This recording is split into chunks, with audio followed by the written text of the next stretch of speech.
Muy buenos días a todos. Mi nombre es Jalma Oper. Soy la responsable del Departamento Médico de GlaxoSmithKline aquí en Uruguay. Y es un placer nuevamente estar participando de este congreso de la Sociedad Uruguaya de Pediatría. Y también es un placer poder estar aquí en el simposio de Glaxo, que nos va a estar acompañando el doctor José Pablo Gutiérrez, quien es médico de la Universidad de Costa Rica, luego hizo su posgrado en pediatría y en neumología pediátrica en el Hospital de Melbourne, en Australia, y actualmente el doctor es asesor para el área respiratoria en el Caribe y Centroamérica, y también es jefe del servicio de neumología y de terapia respiratoria del Hospital Nacional de Costa Rica. El doctor José Gutiérrez nos va a estar dando una charla acerca de asma en pediatría y cuándo escalar el tratamiento, un tema que creemos que sigue estando muy vigente y creemos que va a ser de mucha utilidad para todo el auditorio. Así que bueno, sin más palabras, doctor Gutiérrez, adelante. Gracias, Dalma, por tus palabras de introducción.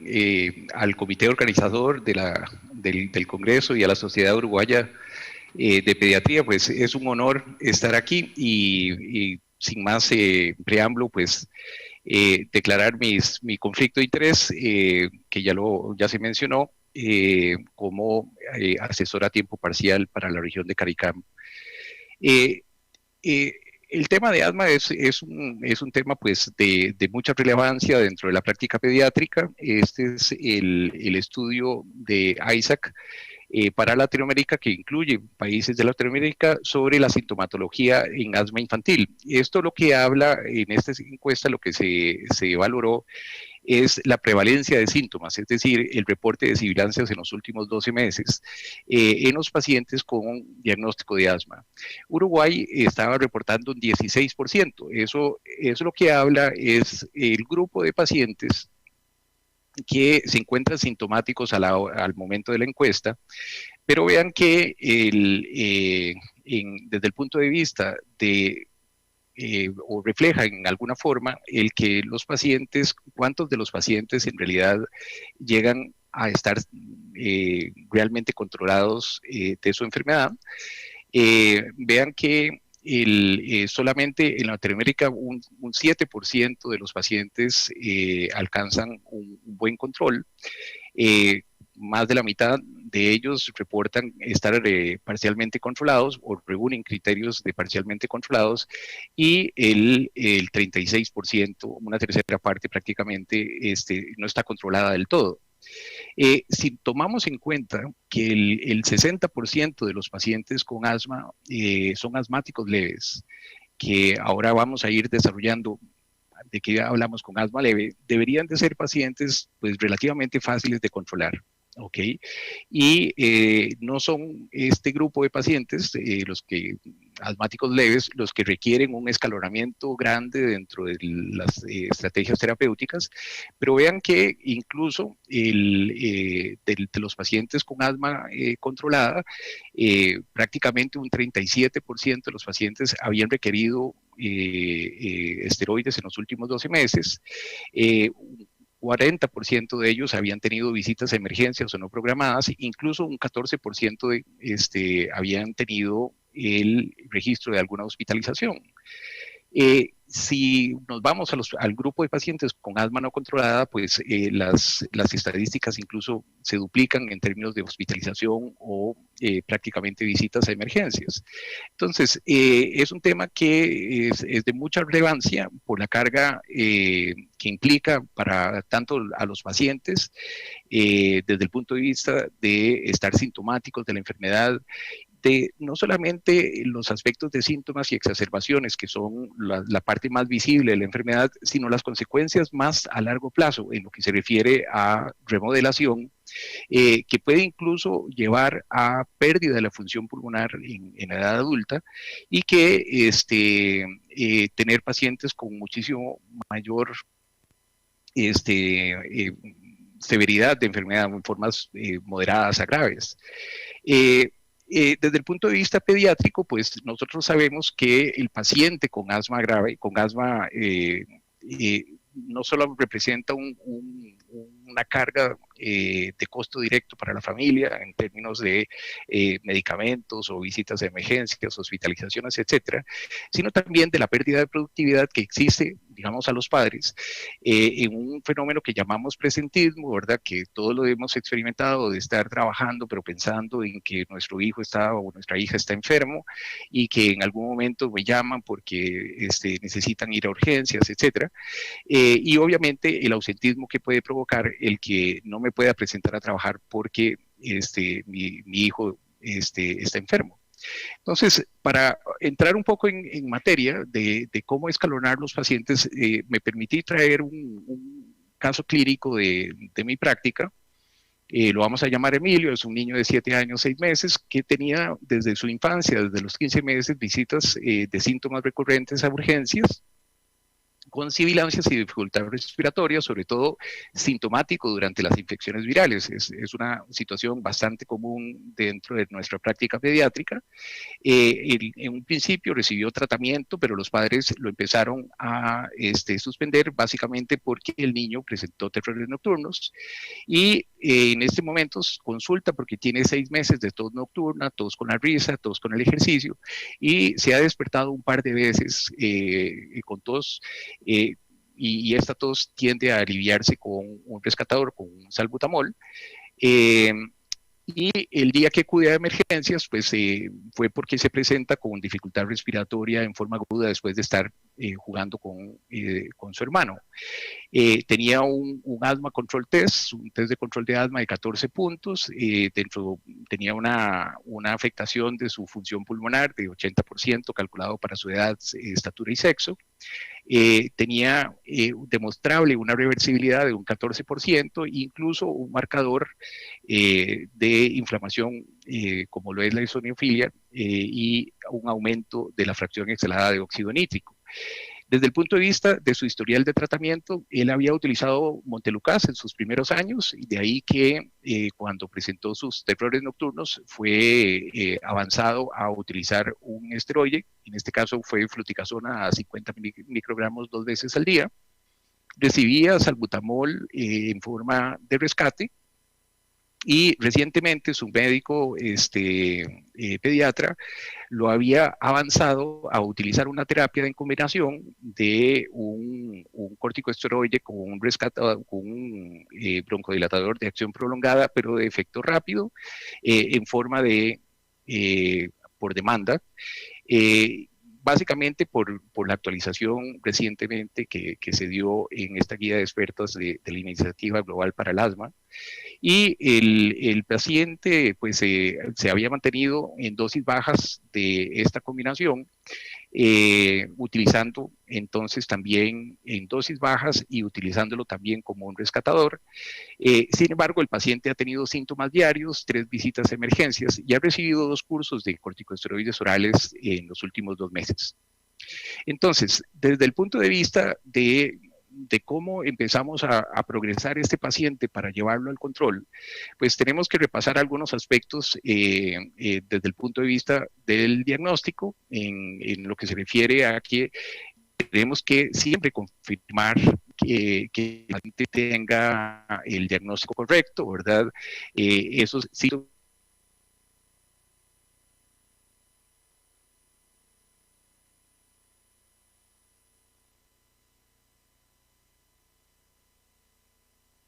intercurrentes, intermitentes, que son básicamente el reflejo, forma de inflamación, pues tiene variantes, digamos, determinadas genéticas, e incluso de acuerdo a los factores epigenéticos, o sea, los factores epidemiológicos que influyen sobre su genética para desarrollar inflamación, y que existe una correlación directamente proporcional entre el grado de inflamación que desarrollan los pacientes en sus vías respiratorias con el aspecto de hiperreactividad. El otro aspecto es que cuando nosotros estamos analizando al paciente tenemos que llegar a algún grado de clasificación, es decir, cuál es su estado basal de función pulmonar, tiene algún grado de obstrucción residual, esa obstrucción residual es reversible, tiene patrones de desencadenantes alérgicos, cuál es la gravedad de de esa manifestación alérgica, ¿verdad? Obviamente no es lo mismo reacciones de tipo anafilácticas, ¿verdad? A reacciones, pues no es lo mismo que yo tenga síntomas, pues la mayoría de los días, que se me puedan aliviar con estar utilizando el rescatador, pero que no termino en un servicio de emergencias. Hay incluso estar relativamente asintomático y cada vez que me resfrío termino en un servicio de emergencias, incluso en algunas ocasiones tener que estar hospitalizado desde el punto de vista, pues de ahí una forma de asma muchísimo más grave, y entender cuál es el factor desencadenante y dentro de la rutina de nuestro paciente, cómo influyen esos desencadenantes en la limitación de sus actividades diarias. Es decir, tiene sintomatología cuando hace ejercicio, cuando se expone al frío, cuando en Costa Rica, pues la utilización de los aires acondicionados, cuando en verano, etcétera, qué tanto impacta sus actividades escolares y los estudios y el estudio. Desde el punto de vista de tratamiento, pues existe toda una variedad desde el punto de vista de tratamiento existe toda una variedad de opciones terapéuticas, que obviamente están sujetas a, digamos, a tratamientos en guías y demás, y que nos debería, digamos, orientar hacia aspectos sobre cuáles son los medicamentos más óptimos o de mayor alcance a nuestros pacientes para empezar a establecer una estrategia terapéutica. Desde el punto de vista de inflamatorio, lo que pretendo aquí es recordarles es que el paciente pasa de disparadores aislados, por ejemplo, en la edad pediátrica, cuando están solamente sintomáticos con exposición, por ejemplo, de virus, donde básicamente existen reacciones muy particulares solo durante esos momentos de sintomatología. Pero conforme el paciente va avanzando en su inflamación residual, esta inflamación empieza a producir ya crisis de espasmos muchísimo más graves o agudos, y que lo van llevando a ser cada vez crisis muchísimo más severas. Es decir, es común que en la historia que vamos recolectando de nuestros pacientes, ellos nos relaten de que al principio, con solo quedarse aquí quieto, eventualmente con un jarabe, etcétera, los síntomas cedían, pero cada vez las manifestaciones son muchísimo más severas y cada vez cuesta más recuperar al paciente a su condición normal. Eso ya empieza a reflejar el establecimiento de una inflamación crónica, que incluso lleva a que el paciente tenga exacerbaciones cada vez más graves que puedan terminar incluso en una hospitalización o una estancia prolongada en un servicio de emergencias, y que si sabemos, lo dejamos en esa condición, va a llevar a una remodelación incluso definitiva de la vía respiratoria. Desde el punto de vista de los componentes que nosotros tenemos que valorar en el paciente, entonces, para resumir, tendríamos que establecer que los pacientes deberíamos de clasificarlos dentro de sus parámetros clínicos, ¿verdad? En cuanto a su sintomatología, la frecuencia de disnea, tos durante la noche, sibilancias, etcétera.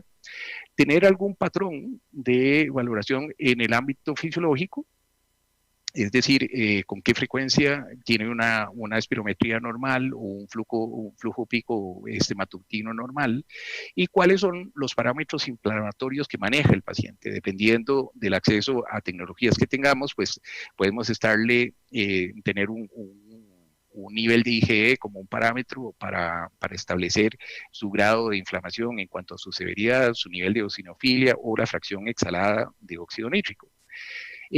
Todos estos síntomas o todos estos parámetros, cuando el paciente está controlado, es decir, con tratamiento, pues deberían de estar todos nivelados en que no tenga despertar nocturno, no tenga tos, disnea, pero su función pulmonar debería ser normal, y el uso de un rescatador debería de ser ocasional. De hecho, se establece como norma de que el paciente debe requerir menos de 2 veces por semana un rescatador, como para valorar que el paciente está bien controlado. Cuando el paciente está parcial o no controlado, ustedes van a ir viendo que estos parámetros clínicos, fisiológicos, inflamatorios, pues van a empezar a tener una dinámica.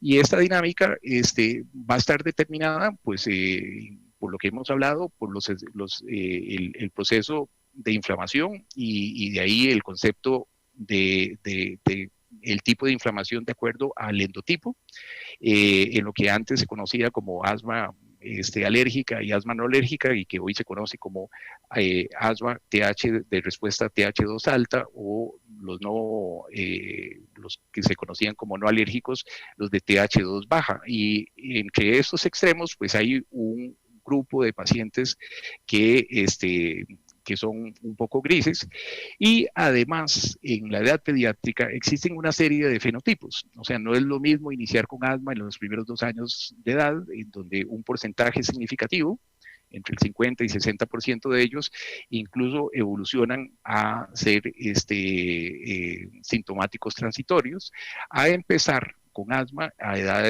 en la edad escolar, o como se conoce como otro fenotipo, el asma inducida por el ejercicio, o el asma desencadenada por ambientes laborales, etcétera, y que en la actualidad se han definido hasta 9 fenotipos como tal. Vean que el diagnóstico de asma empieza a ser más un concepto más sindrómico, un diagnóstico que nosotros llamamos sombrilla, en donde van convergiendo una serie de pacientes con los mismos síntomas, ¿verdad? De todo, dificultad respiratoria, sibilancias, reversibilidad con un broncodilatador, pero que tienen mecanismos para llegar a ese grupo de síntomas en forma diferente, ¿verdad? Y de comportamientos a lo largo de su vida en forma diferente. Entonces, desde el punto de vista idóneo, pues deberíamos tener un consenso de cuál debería de ser la forma correcta de clasificar a nuestros pacientes. Desde el punto de vista de los pacientes que cuando se les diagnostican los primeros 5 años, existe la dificultad de que pues no siempre podemos hacer una valoración de un parámetro fisiológico. Por ahí la oscilometría, por ejemplo, está disponible, por ejemplo, a partir de los 3 años, pero no es todos los centros hospitalarios los que tienen acceso a una oscilometría, y mucho menos, ¿verdad?, a una pletismografía en los primeros 2 años de edad. Nos basamos básicamente en los criterios clínicos para hacer el diagnóstico, y el diagnóstico se hace difícil en este grupo porque básicamente todos los virus respiratorios les producen sibilancias en este grupo de edad.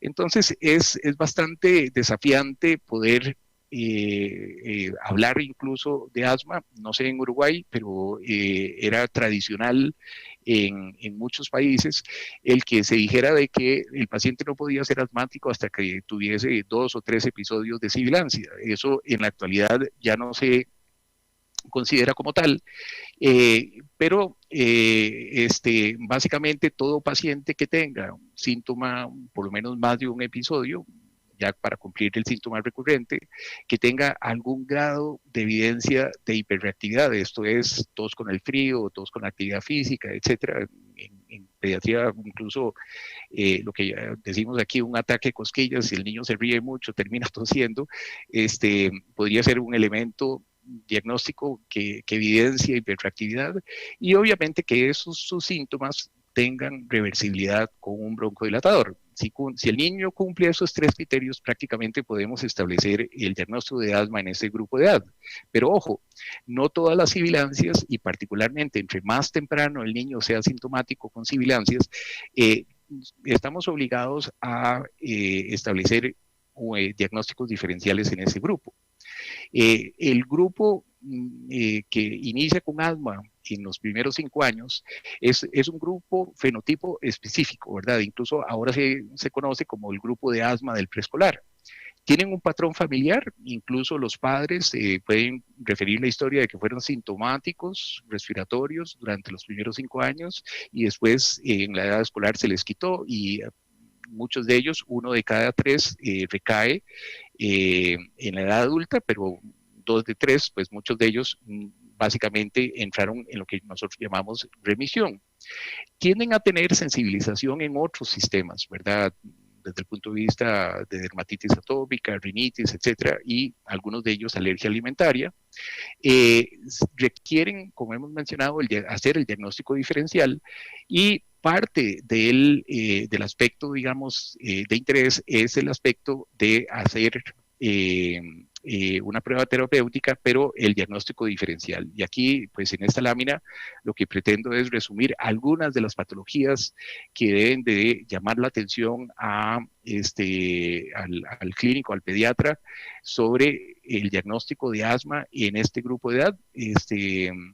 Básicamente las inmunodeficiencias, obviamente fibrosis quística. En Costa Rica tenemos el tamizaje neonatal que incluye el diagnóstico de fibrosis quística, no así las inmunodeficiencias, pero sí algunas malformaciones anatómicas como traqueomalacias, anillos vasculares, el reflujo, ¿verdad? Algunas infecciones incluso como tuberculosis, la aspiración de cuerpo extraño, etcétera.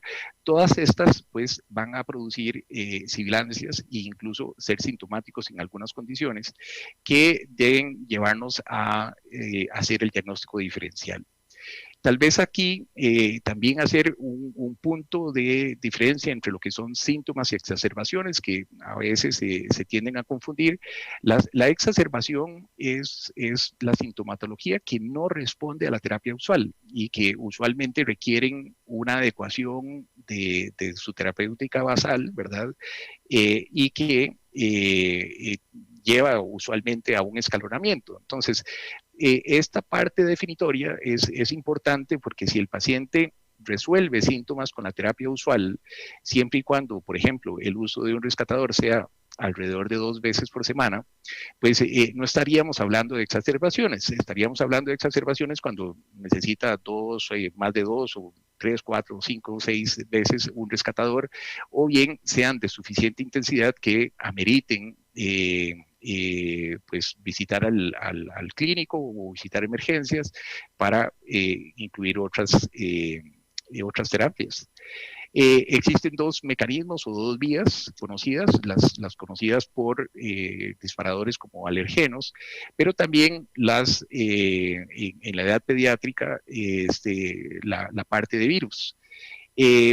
Hoy en día, después de la experiencia de haber estado encerrados por el COVID, la suspensión del ciclo escolar, etcétera, nos dio una evidencia de que las infecciones respiratorias de por sí, o la confirmación de la evidencia de que las infecciones respiratorias son el principal desencadenante de las exacerbaciones en la edad pediátrica, porque nosotros tuvimos una disminución significativa de las visitas a emergencias por asma, básicamente asociadas a infección. Mucho de el perfil alérgico, ¿verdad? Del alergeno intradomiciliario, llámese en ácaros, en mohos, etcétera. Nosotros al principio teníamos un poco de preocupación de que el encerramiento hubiese llegado a producir muchísimo más exposición, pero muy pocos pacientes en realidad tuvieron descompensación desde el punto de vista de desencadenantes alérgicos. Más bien hubo una disminución en las consultas básicamente por la disminución de las infecciones respiratorias. Los factores de riesgo para exacerbaciones en asma pues están por mucho la mala utilización de los medicamentos, básicamente medicamentos de control, pero ojo, la atención de no utilizar bien la técnica inhalatoria, no estar en la dosis adecuada, pero también la coexistencia de comorbilidades, ¿verdad? Son los 2 grupos más importantes. En Costa Rica, la mala utilización del medicamento o no la mala utilización de la técnica inhalatoria por mucho son las causas asociadas para exacerbación. de nuestro paciente. ¿Cuáles serían entonces los criterios clínicos diagnósticos? Pues básicamente lo que nosotros habíamos señalado. El paciente tenía síntomas con el ejercicio, con el frío, con las risas, tiene criterios episodios recurrentes y mucho de la sintomatología nocturna incluso se alía con broncodilatador desde el punto de vista clínico. Él reúne los criterios entonces de diagnóstico como tal. ¿Para qué nos sirven o nos ayudan los parámetros clínicos? Bueno, básicamente para establecer si el paciente está controlado y no controlado. Y aquí, en Costa Rica, pues cuando entra el paciente, la familia, pues yo les digo, ¿cómo están? ¿Cómo les ha ido? Etcétera. Y me contestan, bien, pura vida. Nosotros no usamos bien, usamos de una vez el pura vida. Entonces yo digo, ok, eso yo asumo que están muy bien, pero cuando les empiezo a preguntar que si ya desapareció los síntomas con el ejercicio, me dicen que no, que más bien la semana pasada tuvieron que decirle que no fuera al club de fútbol porque básicamente tenía mucha tos durante los entrenamientos, o bien había tenido que estar utilizando un rescatador en las noches por tos nocturna. Entonces, cuando yo les digo, bueno, pero eso no es estar pura vida, eso no es estar bien, eso no es estar controlados, lo que me refieren es que, pero es que ya no tenemos visitas a emergencias. Entonces, desde el punto de vista conceptual o de percepción, mucho de la familia habla de control básicamente cuando desaparecen las exacerbaciones. Pueden aceptar algún grado de sintomatología, pero básicamente las exacerbaciones no. Entonces, eso se establece o se ha ido pretendiendo corregir, básicamente utilizando guías de interrogatorio establecidas. Y a mí me da pues mucha satisfacción conocer que, por ejemplo, en Uruguay ustedes utilizan el test de control de asma y es prácticamente prerequisito para el paciente, según entiendo, ir a consultar con su ACT completo. En los países, en Costa Rica no lo utilizamos como en forma de rutina, pero sí está establecido de que si se utilizan preguntas en forma sistemática que son validadas, etcétera, para establecer los rubros de sintomatología, el paciente pues cambia su percepción de lo que debería de ser, porque recuerden que de los pacientes que reportaban que estaban controlados y no controlados, básicamente cuando se les aplica el ACT o alguna herramienta que define el control, los que empiezan a estar realmente controlados son una minoría. Yo encuentro que la utilización del ACT es una herramienta muy importante para que los pacientes aprendan en ese proceso a no solamente pensar en exacerbaciones, sino a pensar en otro tipo de sintomatología que les indique que requieren una adecuación de su tratamiento y un escalonamiento. La situación pues no mejora, es una situación transcultural, ¿verdad? Y tiene que ver con que la parte más visible de la enfermedad son las exacerbaciones y es bastante común esta disociación entre la percepción del paciente de sentirse controlado y no cumplir los criterios como tal. Basado en esto, pues se han ido estableciendo algunas estrategias, ¿verdad? Entendiéndose de que las estrategias que básicamente manejan síntomas y exacerbaciones o el alivio de síntomas y exacerbaciones, pues da un aspecto más reactivo de abordaje, de control de la enfermedad. Cuando se utilizan las medicaciones, no solamente cuando el paciente está asintomático, sino se usan en forma regular y que impactan no solamente los síntomas y exacerbaciones, pero también la inflamación como causante de la hiperreactividad, alteración de función pulmonar y que explica muy bien los síntomas y exacerbaciones, pues nosotros lo hablamos como un tratamiento proactivo. Entonces, es un abordaje pues muchísimo más completo que no solamente interesan pues los síntomas a corto plazo, sino también los síntomas a largo plazo. El ACT pues permite dar una serie de puntajes, hay versiones para adultos y niños, adolescentes, y permite entonces saber que si el paciente está parcialmente controlado, debe ser escalonado dentro de este grupo. Estos son pues imágenes ilustrativas de lo que ustedes conocen bien de lo que se refiere a la espirometría, a la utilización del cuestionario, pero el ACT no excluye ya la medición de parámetros fisiológicos. Y aquí nada más un recordatorio de que en la función pulmonar el paciente con asma tiende a tener broncoconstricción y esto hace que su volumen expiratorio forzado en el primer segundo tienda a estar muchísimo más bajo que los pacientes, pues que sus pares, de acuerdo a edad, sexo y estatura, y por lo tanto,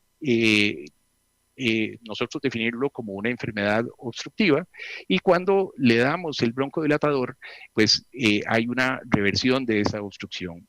Recuerden que el volumen expiratorio forzado, en la mayoría de los pacientes, en la edad pediátrica, son capaces, en su estado normal, de exhalar el 85% de su capacidad vital.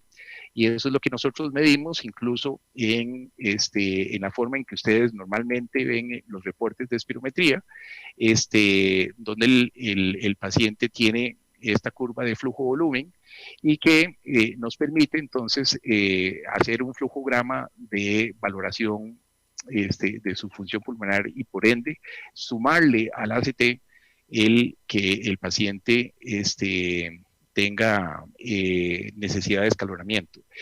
En Emilio, ¿qué podemos ir aplicando? Bueno, este paciente pues tenía un ACT de 14 puntos, obviamente estaba no controlado, tenía una obstrucción en su estado basal que era reversible con broncodilatación, se necesita más de un 12% o 200 mililitros de recuperación para dar la positiva, y desde el punto de vista inflamatorio tenía una eosinofilia persistente, de más de un 7%. Estos tres parámetros permiten clasificar que Emilio es un paciente con asma, ¿verdad? Y que tiene asma alérgica y que por lo tanto tiene un altísimo chance de ser controlado con un tratamiento antiinflamatorio. Desde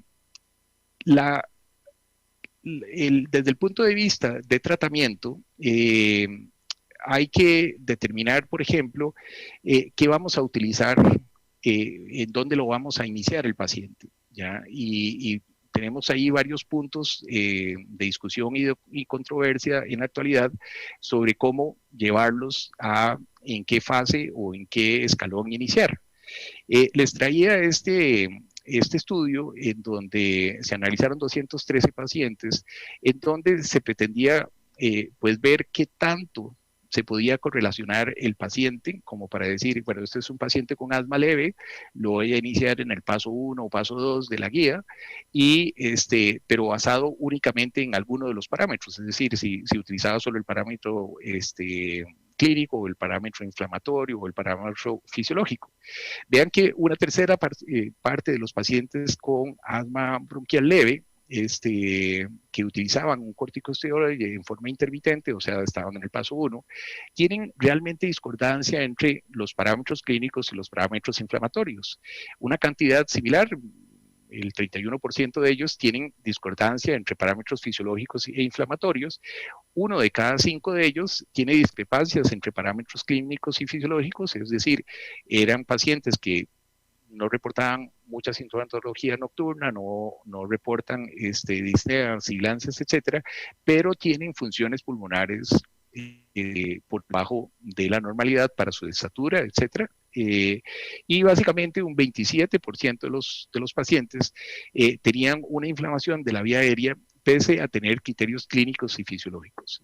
Entonces, esto lo que pretende determinar es que no podemos utilizar un solo parámetro para establecer si el paciente está controlado o no, ni tampoco para decir en qué fase directamente el paciente debe de iniciarse en un escalón, en forma, digamos, tan simple. Esta es otra forma de analizar un poco la información en cuanto a cuando nosotros le vamos a dejar, por ejemplo, decisiones al paciente de decir, mire, cuando usted sienta esto y esto y lo otro, o sienta que no está controlado, etcétera, sin la utilización, por ejemplo, de un cuestionario estandarizado como el ACT o un plan de acción, vean que en este estudio de 10.000 adultos en 20 países europeos, 2/3 partes de ellos habían reportado que su asma estaba completa o bien controlada, pero 9% de ellos básicamente tenían síntomas, cumplía, solamente un 9% cumplía criterios de no tener síntomas más de 2 veces por semana, es decir, el 81% no tenía criterios de control. Cuando se pregunta al revés en pacientes adultos en 11 países europeos, el 81% de los pacientes que decían que tenían su asma no controladas, ya o parcialmente controladas, en realidad tenían criterios de asma controlada. Vean que el 81% de ellos reportaba síntomas no más de 2 veces, no más de 2 días por semana. Un 60% o alrededor del 60% pues no tenía despertar nocturno como uno de los criterios, el 62% había utilizado un rescatador de alivio no más de 2 veces por semana y básicamente el 52% de ellos no había tenido síntomas en las actividades diarias. Entonces, desde el punto de vista práctico, las guías y recomendaciones deberían de tenerse como un parámetro, pero son los síntomas, las exacerbaciones, o sea, parámetros clínicos y los parámetros fisiológicos y de inflamación los que deberían de hacer que el clínico decida dónde empezar para escalonar el paciente, teniendo en cuenta de que debe trabajarse con resultados, es decir, la disminución de síntomas y exacerbaciones, mejora de su función pulmonar, etcétera, etcétera, y obviamente durante el proceso no producirle eventos adversos. Guías, hay lo que nosotros queramos. Esta es una lámina ilustrativa para resaltar la guía de ustedes, publicada en el 2019 en conjunto o en colaboración con GSK, pero están pues las guías británicas, canadienses, etcétera, y recientemente hemos tenido la participación en Latinoamérica incluso con la guía GEMA. Todos los escalonamientos, todas las guías tienen una pretensión de llevar un escalonamiento de la estrategia terapéutica. Todos hacen énfasis en un control ambiental, de evitar la exposición a humo de cigarro y a los alergenos a los cuales el paciente pueda estar sintomático, la prescripción de un broncodilatador, que es básicamente el medicamento de alivio y se le debe entrenar al paciente a reconocer síntomas o cuándo utilizarlo y cuál es el medicamento que le va a aliviar sus síntomas.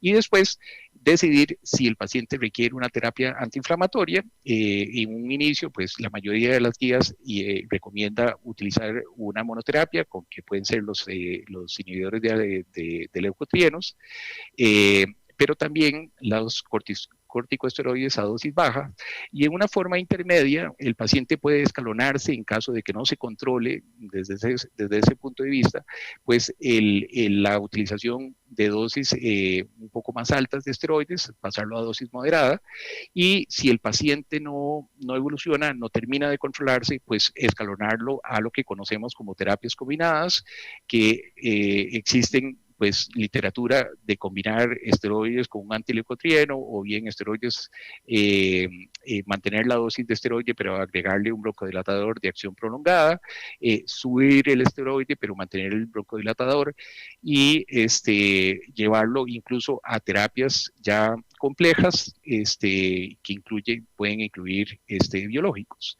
Por mucho, se recomienda iniciar con un corticosteroide porque es la molécula que por su función genómica, ¿verdad? Recuerden que el esteroide se pega al receptor glucocorticoide intracitoplasmático y induce a la inhibición de los RNA mensajeros que llevan a la producción de citoquinas. La ventaja es que este receptor está presente en múltiples células de la vía respiratoria y que esas células tienen consecuencia en el proceso o participación en el proceso inflamatorio, de tal forma que es una estrategia que es pluricelular, ¿verdad? Y inhibitoria de muchas de las citoquinas que participan en el proceso inflamatorio del asmático, no así cuando se prescriben pues terapias muy específicas, ¿verdad? Como lo que son los o sea, los leucotrienos, incluso los biológicos son, inhiben específicamente, digamos, un grupo celular, deja por fuera, digamos, otros grupos celulares, y obviamente medicamentos como los antihistamínicos que solo inhiben moléculas específicas, ¿verdad? Es por eso que, por mucho, los esteroides son la terapia de elección en todo paciente que requiere una terapia de control antiinflamatoria. Ahora, este estudio lo que evidenció es que existe una correlación directa entre la utilización del corticosteroide inhalado y la falta de necesidad o la disminución de la necesidad del rescatador, es decir, del rescatador como para aliviar los síntomas y las exacerbaciones. Entonces, básicamente Bateman lo que hizo fue darle seguimiento a pacientes con la utilización de un corticosteroide. En este caso lo que se utilizó fue el propionato de fluticasona y se dio a la tarea de cuantificar la frecuencia en que el paciente iba necesitando la utilización del broncodilatador. Vean que conforme el paciente se va escalonando, el paciente requiere menos rescate y hasta llegar a un punto óptimo en donde la necesidad de rescatador sea menos de 2 veces por semana o llegar a su control total de no necesitar medicación. Vean que esto sucede conforme va desapareciendo la inflamación y en su mano los criterios de hiperreactividad. Pero ojo que esto sucede en pacientes que requieren algún grado de seguimiento y de tiempo para estar en la terapia, dar la terapia de mantener una terapia de antiinflamación. Desde el punto de vista práctico, entonces vean que a nivel de corto plazo, cuando se utiliza el esteroide, desaparecen en forma inicial los síntomas, como los síntomas nocturnos, la normalización del pico flujo, la espirometría, pero lo que más tarda en resolverse es ese proceso de inflamación. Entonces, es necesario establecer que el corticosteroide se mantenga lo suficiente como para resolver los síntomas de hiperreactividad. La terapia de corticosteroide en forma temprana incluso previene el efecto de daño o de obstrucción a largo plazo de la función pulmonar, y incluso puede disminuir o impactar sobre la gravedad del asma en adultos. Cuando se establece la comparación entre fluticasona y montelukast, pues fluticasona logra muchísimo más control o más rápido control que el montelukast en los parámetros fisiológicos de medición de la enfermedad, sin tener mayor impacto en efectos adversos. Y cuando se comparan estas terapias, pues el corticosteroide es por mucho ¿cómo se llama? El medicamento que no solamente desinflama, pero también está ajeno de efectos como los efectos neuropsiquiátricos que se reportaron en montelukast. Voy a adelantar un poco esto en aras del tiempo. Esta es la guía que yo llamaría la guía latinoamericana. Ajá. Correcto. Voy a hacer básicamente un adelanto de las conclusiones.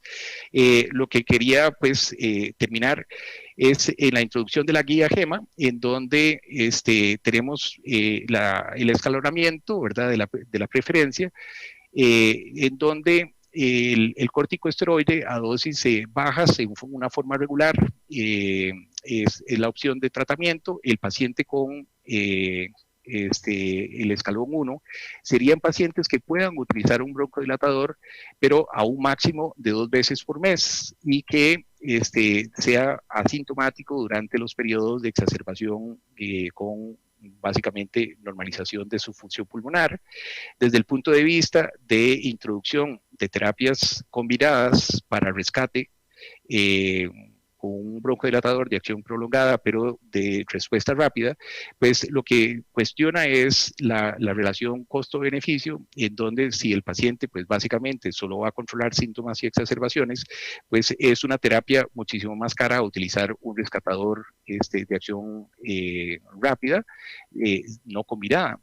Y la guía GEMA pues recomienda la utilización de un corticosteroide a dosis bajas en forma diaria cuando se necesitan un rescatador más de 2 veces por mes, y que esa terapia pues es tan eficaz como la terapia intermitente para la inhibición de exacerbaciones. Eh, en cuanto a las opciones de combinar esteroides con antileucotrienos o esteroides con LABA, el estudio Badger pues lo que evidenció fue una mejora sustancial, un reporte de pacientes con mejor respuesta cuando se mantenía la dosis del esteroide y se le adicionaba un broncodilatador de acción prolongada, en comparación a los pacientes que mantenían su dosis de esteroide o la duplicaban o bien la utilizaban en combinación con antileucotrienos. Entonces, siendo por mucho superior en ese escalonamiento, pues la combinación. Entonces, ¿qué quisiera resumir para terminar la presentación acá? Pues básicamente el que el paciente tener la conciencia de confirmación del diagnóstico, siempre mantener en mente el diagnóstico diferencial, la confirmación diagnóstica cada vez que el paciente tiene una exacerbación, la revisión de algunas comorbilidades o diagnósticos que puedan confundir el diagnóstico de asma o impedir el alcanzar el control, y el inicio de una terapia basada en los antecedentes de exacerbaciones, etcétera, en los diferentes pasos y escalonarlos básicamente utilizando como eje el corticosteroide y agregándole el broncodilatador de acción prolongada como estrategia superior a duplicar los esteroides o bien agregarle un antileucotrieno. Bueno, básicamente eso es lo que nos dio tiempo de revisar. No sé si tendríamos todavía opción de algún tiempo de preguntas o discusión. Hola José, muchas gracias por la presentación, fue muy buena. Mira, para no quitar más tiempo, te vamos a hacer una pregunta que llegó, que en realidad son 3 en una, pero bueno, quizás para redondear también sirva porque creo que toca 3 puntos importantes de tu presentación. La primera es, ¿cómo miden adherencia en menores y en mayores de 5 años con asma? Entiendo que ustedes allá en Costa Rica sería la pregunta. Bueno, básicamente la adherencia, bueno, hay varias situaciones. Hay dispositivos que puedan tener marcadores, digamos, como para ir valorando el uso del medicamento. Cuando tenemos dudas, por ejemplo, podemos utilizar el ACTH matutino, ¿verdad? Como un factor de inhibición, sobre todo en pacientes que tienen dosis muy altas y aún siguen teniendo problemas de control. Pero básicamente la estrategia, digamos, de valorar y a través de la entrevista y valorar el uso del medicamento es básicamente la forma en que nosotros lo valoramos. Muchos de estos pacientes tienen medidores de flujo pico y el llenado de algún diario para valorar, digamos, su mejora. Nos da un parámetro, aunque no absoluto, pero sí bastante cercano de la utilización de los medicamentos por parte de los pacientes. Ok. La segunda es del tratamiento con formoterol más corticoides. ¿Desde qué edad? Sí, hay una diferencia, ¿verdad? En Costa Rica, por ejemplo, está autorizado la utilización de la fluticasona con salmeterol a partir de los 4 años y la combinación de budesonida con formoterol a partir de los 5 años. Entonces, entiendo que esto varía de región a región. Honestamente, desconozco lo que sucede en Uruguay, pero hay estudios de seguridad a edades tempranas a partir de los 4 años de la terapia combinada de fluticasona con salmeterol. Bien, sí, en Uruguay también. Fluticasona con salmeterol está aprobada a partir de los 4 años de edad. Y la última pregunta, que es corticoide más beta 2 de larga acción, ¿a partir desde qué edad? Quizás está un poco